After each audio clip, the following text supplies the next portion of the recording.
அவனுக்கு யாபேஸ் என்று பெயரிட்டார். யாபேஸ் இஸ்ரவேலின் தேவனை நோக்கி, தேவரீர் என்னை ஆசீர்வதித்து என் எல்லையை பெரிதாக்கி உமது கரம் என்னோடு இருந்து தீங்கு என்னை துக்கப்படுத்தாதபடிக்கு அதற்கு என்னை விலக்கி காத்தருளும் என்று வேண்டிக் கொண்டான். அவன் வேண்டிக் கொண்டதை தேவன் அருளினார். ஹல்லேலூயா. யாபேஸோட அவங்க அம்மாவுக்கு வாழ்க்கையில பிரச்சனைகள், அவனை ரொம்ப வலியோட பெத்தன்னு சொல்லி அவனுக்கு பேரு என்னன்னு வச்சிருக்கிறாங்க, கவலை. யாபேஸ்னா கவலை, வலியை உண்டாக்குகிறவன், கவலையை உண்டாக்குகிறவன். நம்ம குழந்தைக்கு யாராவது பேர் வைப்போமா? எவ்வளவு கண்ணு பிரச்சனையா இருந்தாலும் கண்ணாயிரம்னு பேர் வைப்பாங்க இல்ல. அடுத்த வேலை சாப்பாடு வழி இல்லைனாலும் கோடீஸ்வரின்னு பேர் வைப்பாங்க. பார்த்துருக்கீங்களா?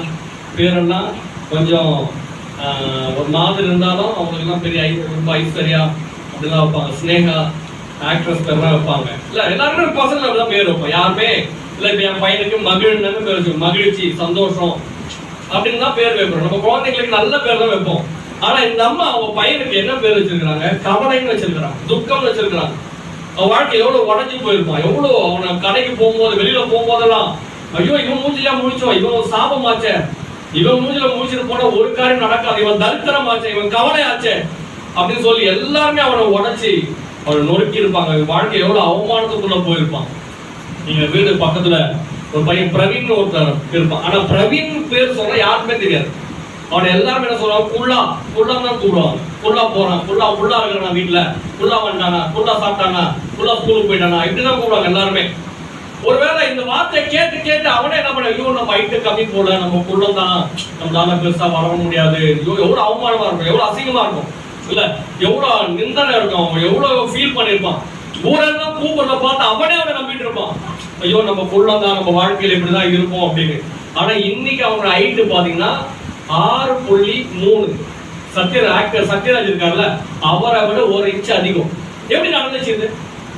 அவனை ஊரெல்லாம் குள்ளன்னு சொன்னாலும் அவனே அவனை குள்ள நம்பினாலும் அவங்க அப்பா அம்மாவுடைய டிஎன்ஏ எல்லா வார்த்தையும் உடைச்சி அவனை ஹைட்டுக்குள்ள கொண்டு வந்தது. அது போல நம்ம ஊரெல்லாம் கவலை துக்கம் சொன்னாலும் நம்ம ஏசப்பாவோட டிஎன்ஏ, ஆசீர்வாத டிஎன்ஏ நம்மளுக்குள்ள இருக்கிறதுனால நீங்களும் நான் நல்ல ஆசீர்வாதமா இருப்போம். ஹல்லேலூயா, ஆமென். அவருடைய தயவு நம்மோடு இருக்கிறதுனால அவர் நம்மளை ஆசீர்வதிப்பார். அந்த வசனத்தை பார்க்கும்போது இங்கிலீஷ் பைபிள்ல his mother called him Jabez, but Jabez called upon God ன்னு போட்டிருக்கு. அவங்க அம்மா இவனை கவலைன்னு கூப்பிட்டாங்க, இவன் கர்த்தரை நோக்கி கூப்பிட்டான்னு போட்டிருக்கு.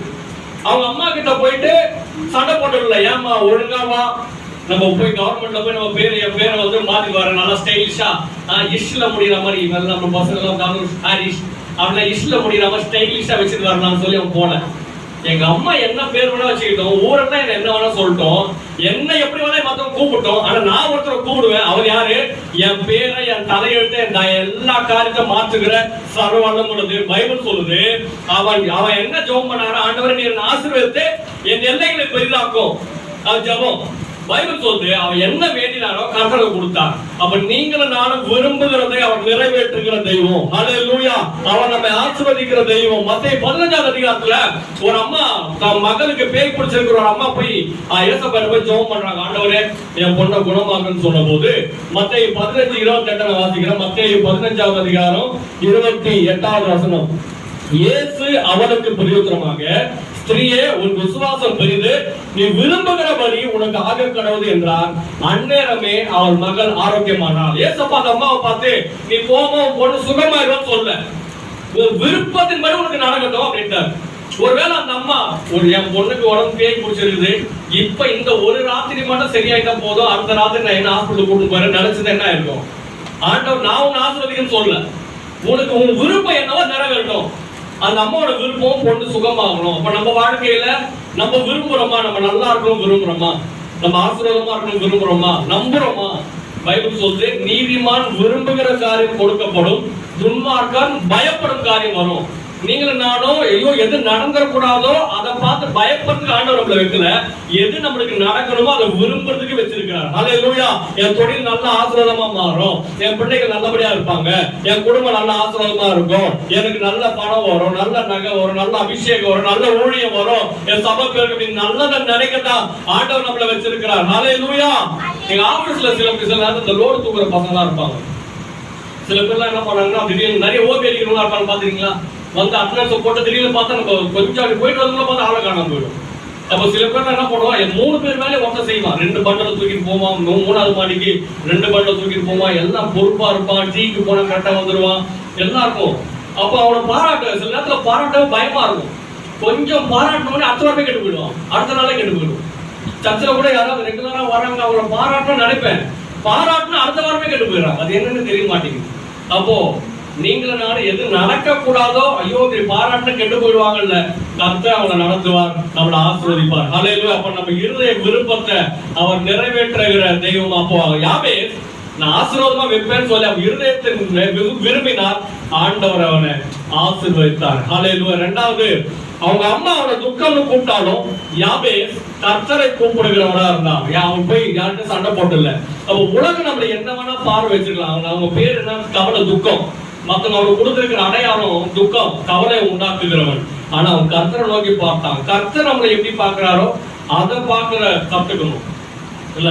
நம்ம நியாயாதிபதி 6:12 கர்த்தரை தூதனானவர் அவனுக்கு தரிசனமாகி, பராக்கிரமசாலியே கர்த்தர் உன்னோட இருக்கிறார் என்றார். கிதியோன் ஆண்டவர் போய் ஜெபம் பண்ணும்போது ஆண்டவர் கூப்பிடுற, பராக்கிரம் பலவானே அப்படின்னு கூப்பிடுற. அவன் சொல்றான், ஐயா நாங்களே அடிமையில இருக்கிறோம், அடுத்தவங்க சாப்பாட்டுக்கு கெஞ்சிட்டு இருக்கிறோம், என் வாழ்க்கையில் இவ்வளவு காரியங்கள் இருக்குது, இப்படி எல்லாம் இருக்கு, எங்க போய் பராக்கிரமசாலின்னு கூப்பிடுறீங்களே போது ஆண்டவர் சொல்ற, நீ உன்னை எப்படி வேணா பாரு, நான் உன்னை எப்படி பாக்குறேன், பராக்கிரமசாலியா தான் பாக்குறேன், நான் உன்னை ஆசீர்வாதமா தான் பாக்குறேன். உலகம் நம்மள கெட்டவங்க, பாவி, நீ உருப்படாது, மூஞ்சில முடிச்சாலே ஒண்ணும் விளங்காது, இப்படின்னு நிறைய காரியங்களை உலகம் நம்மளுக்கு வச்சிருக்கலாம். ஆனா ஆண்டோட பார்வை வேற.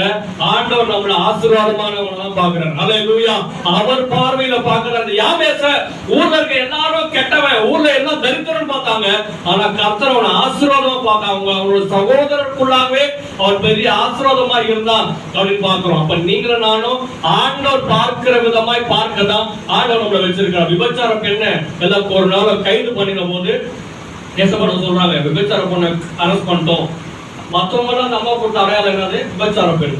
ஆனா ஆண்டவர் அந்த அம்மா ஊழியக்காரியா பார்த்தாரு. உன் பார்வையில பொண்ணு கெட்ட பொண்ணு, என் பார்வையில் நம்ம என்னோட ஊழியக்காரி.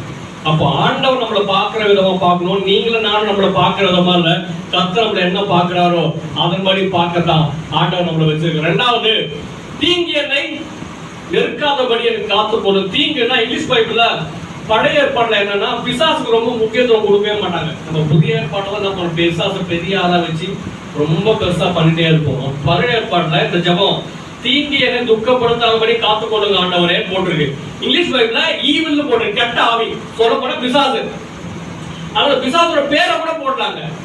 பிசாசை வந்து ஒரு ஆளாவே மதிச்சு அவனெல்லாம் ஒரு ஆள், அவனை போய் நம்ம எதுக்கு பைபிள்ல எழுதணும், அதுக்கு அவனையே நான் ஜெபம் பண்ணணும்னு சொல்லி அவங்க மறைமுகமா ஈவில் போட்டிருக்கிறாங்க. அப்போ பிசாசு கிட்ட இருந்து விலக, பிசாசு கிட்ட நம்ம பாதுகாக்கப்பட ஜெபம் பண்ணணும். ஹல்லேலூயா.